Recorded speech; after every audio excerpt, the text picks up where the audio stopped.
ত্রিপুরারি মহিমা তোমার গোমা এই মারি ছয়টি চোরে বাকে গিয়ে সতী উপনীত হলো ত্রিপুরারি মহিমা তোমার গোমা। দাদা বল আর কতদিন এমনি করে বসে থাকবো? বলো দাদা। তাই চল আজ আমরা কি করব জানিস? সমস্ত কর্ম ফেলে রেখে নদীর কূলে গিয়ে না আজ একটা সুন্দর করে বাজার নির্মাণ করব। দাদা বাজার নির্মাণ করবো বলতে বাজারে কি হবে? বাহ ঠিক আছে ভাই। কেন? বাজার বসে কি হবে? বাজার বসাবো, বিক্রয় করব, অর্থ উপার্জন করব, সংসার চালাবো। ওরে বাবা রে। আচ্ছা বেশ তাহলে চলো যাই। ঘরে আছে দাদার হোম, হ্যালো আমার তো নেই, আমার কিসের চিন্তা? চলো যাই। তবে শোন, হ্যাঁ এই দেখ দেখতে দেখতে না আমরা যেন ঠিক নদীর কূলে পৌঁছে গেছি। হরিবল হরিবল। তাহলে শোন, দাদা গো। ওই দিকটা তোর, হ্যাঁ ওই দিকটা তোর। এই জলের দিকে হ্যাঁ আর এই ডাঙার দিকে তোমার। আমি বড় না? দেখিছো কথাবার্তা শুনেছ? জমি ভাগতেছে বড় দাদা, বলছে ওই দিকে তোর এই দিকে আমার, মানে জলের দিকে সব আমার। আর বলে জমি নয়, হ্যাঁ বাজার বসাবো না। ও বাজার, কিন্তু জলের মধ্যে কি বাজার হবে? এই জলেই বাজার হবে জানিস। দাদা যেমন আমাদের জন্ম এই জলেই, এই জলে, আবার এই জলেই আমাদের নিষ্পত্তি হবে। তাই বলছি। হ্যাঁ তাহলে বেশ তাই হলো। তবে শোন, কিন্তু দাদা লক্ষ্য করে দেখেছো দাদা, কি রে? আদর হইতে যেন একই কলার বান্দা সোজান বয়ে চলে আসে। তোর লক্ষ্য খারাপ। কেন? তোর ওদিকে লক্ষ্য কিসে? আমি তোকে ব্যবসা দিলাম, ব্যবসা থেকে না। আরে ব্যবসা করবো পরে, ব্যবসা পরে করবো, আগে ওই লক্ষ্যকে দেখো না, অবস্থাটা কি দেখিস? ওজান হয়ে চলে আসছে। বাহ, ব্যবসারে যা করি লাগবে না জানি, ওই মন্দাসের ভিতরে কতই ধন রয়েছে। কি করবি? ওই ধন দিয়ে দাদা গো আমি বাজারও বসাবো। ওই ধন নিয়ে হ্যাঁ তোকে একটি কথা বলি জানিস ভাই আমার, বলো দাদা। অন্যেরই ধনে কখনো লক্ষ্য দিবি না জানিস। এ ধন যে আমাদের নয়, অন্যের ধন অন্যেরই থাক, আমাদের যা আছে তাই নিয়ে বাজার বসা। কিন্তু দাদা আমি তোমার কথা কোথায় শুনবো না জানো? আমিও দেখতে চাইও, তুমি আমায় বলেছো এই জলের দিকটা আমার, অধিকার আমার বেশি, তোমার নয়। হ্যাঁ। তুমি কুলে আসো, কুলে থাকো। হ্যাঁ আমি তো কুলি। তাহলে এইবার জলের মধ্যে যা হবে আমি দেখে নেব। আমি বেশ। দেখতে চাইও কেমন করে পার হয়ে যায়। কি? আমরা এক এক করে 6টি ভাই, 6টি চূড়া। ও চোরা, বলো একটিবারই কৃপা করে তোমরাই আমার চলার পথটি ছেড়ে দাও। কখনো নয়। তোমরাই আমার চলার পথে চলার পথে বাধা হইও না চোরা। তবে শোনো, সত্যই তোমার চলার পথ আমরা বাধা হয়ে দাঁড়াবো না। তবে তোমার কাছে যে ধন রয়েছে বলো। তুমি আমাকে দিয়ে তারপরে চলে যাও, আমরা এ কিছু ধনটি বলবো না। আমি তোমাদের দিতে পারি না। দিবে না। যে এই নারী জনমের এই অমূল্য ধন, এই অমূল্য রত্ন, অমূল্য রতন। এই রতন যে আমি হেলায় হারাতে পারবো না গো। দাদা হরিবল হরিবল। বহু মূল্যের ধন রয়েছে। শোন, হ্যাঁ আমরা তো চোর। হ্যাঁ আমাদের নিত্যকর্ম অন্যের ঘর থেকে চুরি করে নিজের জীবনকে বাঁচিয়ে রাখা। হ্যাঁ সত্য এর বলেছো। কাছে যা আছে আজ সমস্ত কিছু জোর করে কেড়ে নেব। জোর করে কেড়ে নেব। হ্যাঁ তবে আমিও দেখতে চাইও আমাদের কাছে না এসে কেমন ভাবে ওই যমুনা দিয়ে চলে যায়। এই দেখো হাতে রয়েছে হ্যাঁ, হ্যাঁ। মহরমরলি বাঁশি, এই বাঁশি বাজনি করবো, কেমন করে যাই দেখি। বাজা চোরা,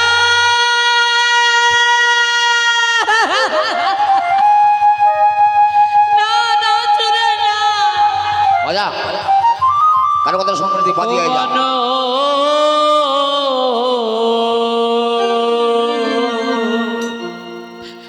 মন চোরা রে,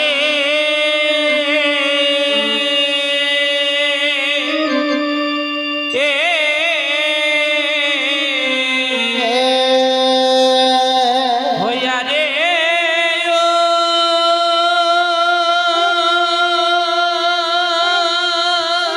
আরে কালা বাসিয়ারে বাজায়ো না মানে চোরা রে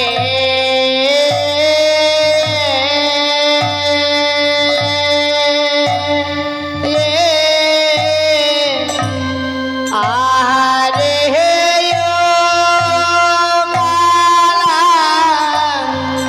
বাসি বাজায় না রে জোরা রে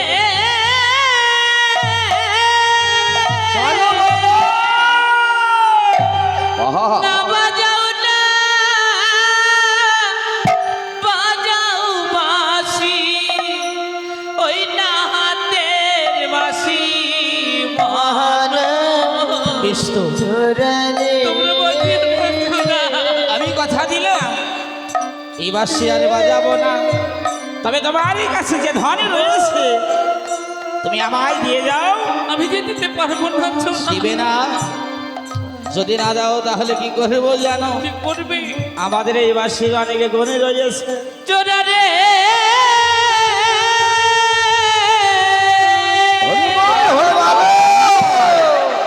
বাঁশির সুরে এক নারী আমি রইতে নায়ার মেরে বাহ! আমি যে থাকতে পারছি না ছোনা। জানো এ বাসরের শুধু শুধু তুমি নয়, একদিন বৃন্দাবনের মা যশোদাও সইতে পারেনি এই বাসরের সুর। জানো কি বলছো তোমরা? বলো না একবার এই বাসরিতে তোমার আর কি কি হচ্ছে? চোরা রে বাঁশির সুরের আজি এমন টান ভেসে যমুনার জলে যেন বায়ু যা জরা ধেনু ঘরে ফিরে আসে মহানে দেখেছিস ভাই, সত্যই এই বাসরের এমনই ক্ষমতা জানি, সত্য সত্যই জানো এই বাসরির শুনে ভগবানের ওই চোরা ধেনু যেন বাসরির শুনে শুনে আপনার আপনি ঘরে আসতো ফিরে রে। দাদা বলো না।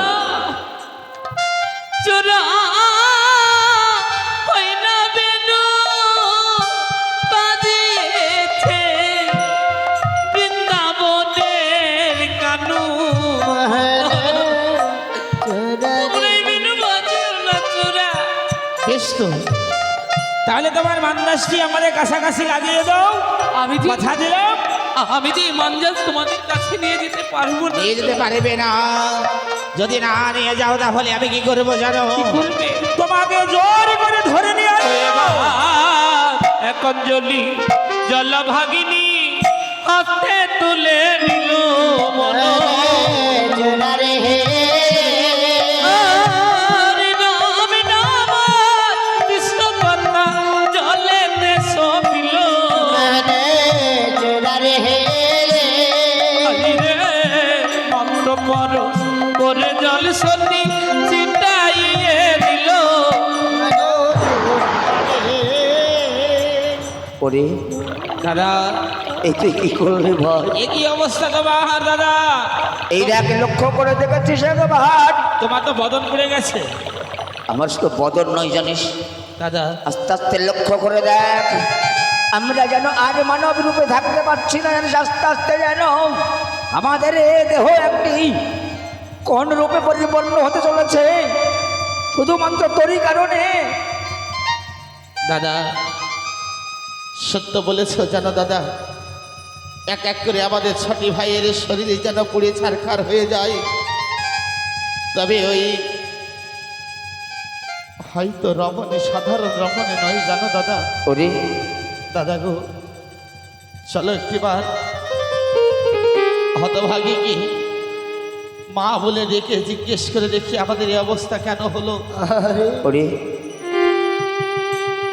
ওরে জনম দুঃখী মহামহ চোরা সামান্য অপরাধের কারণে চোরা এমনি করে আমাদের ছটি ভাইকে পুড়িয়ে ছাড় খাটে করে দে। ও চোর, মাগো, তোমরা আমায় মা বলে ডাকলেছ। তোরা যে মায়ের জাত মা, মা ডাকে যে বড় আনন্দ জানিস মাগো। কিন্তু তোমরা যদি এমন ভাবে মা বলে আমায় আগে ডাকতে, তাহলে যে তোমাদের এইরূপ অবস্থা হতো না চোরা। জানিস মা, বড় ভুল হয়ে গেছে জানিস মা। আমাদের ছোট ভাইকে যে ক্ষমা করে দে না মাগো। চোর, আমি তোর চরণ ধরে মিনতি করে বলছি মা, দে না মা। ও চোর, মাগো, তোমাদের ক্ষমা করবো আর কবে?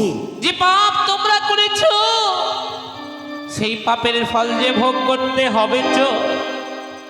ও চোরা, ভালো মা। থাকো থাকো ও গো চোরায়া, না লেখা গরে হয়ে মহনে চোরারে হে আজ হইতে না লেখা গর রূপে জন্মগ্রহণ করো। মাগো, আমাদের তুই বৃক্ষরূপী করে দিয়ে গেলি। এবার না লেখা গর হয়ে থাকো তোরা, দিলাম আজি সাপ মহনে চোরারে ঠিক করেছিস মাগো, যেমন কর্ম করেছিস তোর মা চরণে জানিস মাগো, আজ তুই ঠিক সেই অভিশাপই বলেছিস।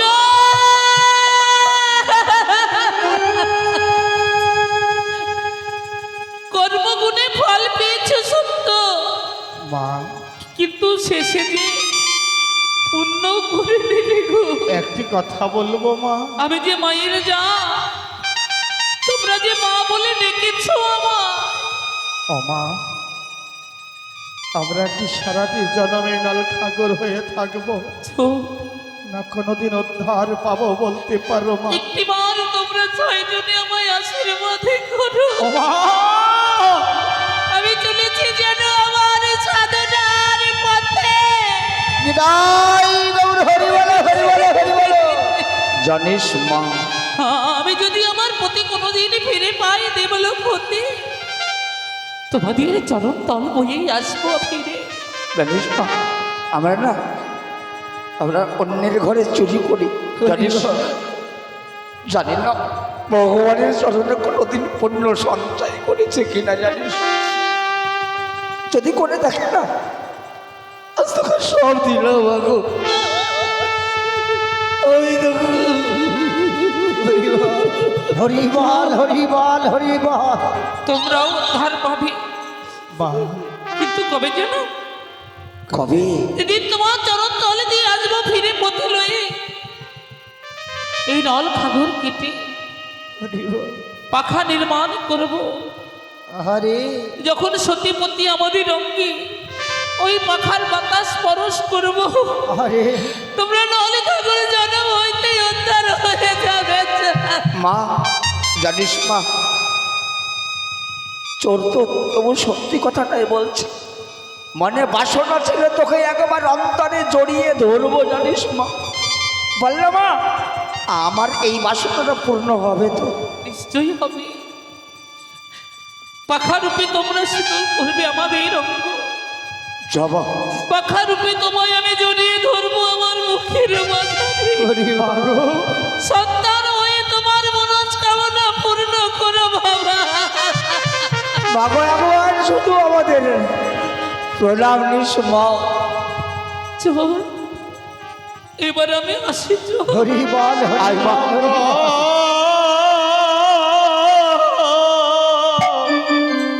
এই আশীর্বাদ ওরে মাগো।